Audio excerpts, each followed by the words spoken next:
আমি সেন্টারে শুনছি এনে বলে একটা ভাইরাল দাদি থাকে। এই দাদিটার বুকলে আমি আইলাম, দুই একটা কথা জিজ্ঞেস করমু। তুমি কতটি বয়সে কথা কয় হারো আর 10 থেকে শুনবা চাই।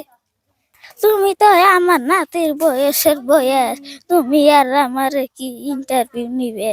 আমি তোমার নাতির বয়সের বয়স, তাই কি আমি তোমারে ইন্টারভিউ নেহাম না?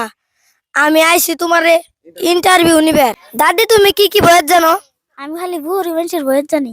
নাতি ভাই তুমি কোন থেকে আইসো গো, তুঙ্গ বাড়ি কোনে? দাদি আমি আইছি কলগাছের থেকে, তোমারে দেখবার নাকি আইছি। আরো আমি মানুষের কাছে শুনছি তুমি নাকি অন্য অন্য বয়সে কথা কয়ে হারো, এই জন্য আমি তোমারে ইন্টারভিউ নিবার আইছি। আমি শুনছি কলকাছি বলে অনেক বানপানি হয়েছে, তুমি আইলা কেমনে? দাদি তুমি যে ভাইরাল এলে তাতে তোমার কেমন লাগতেছে? নাতি ভাই আমি বাইরে লইয়া তো মহা বিপদে পড়লাম, মানুষে আমার জ্বালিয়ে বর্ষা কইরা দিল রে। দাদি আমি আইছি কে কে ফ্রুট চ্যানেলের থেকে, তাতে তুমি কি কে কে ফ্রুট চ্যানেলের জন্য, আমাদের চ্যানেলের জন্য কিছু কি বলতে চাও? আমি বুইরা মানুষ, আমার এত জ্বালা দেওকা।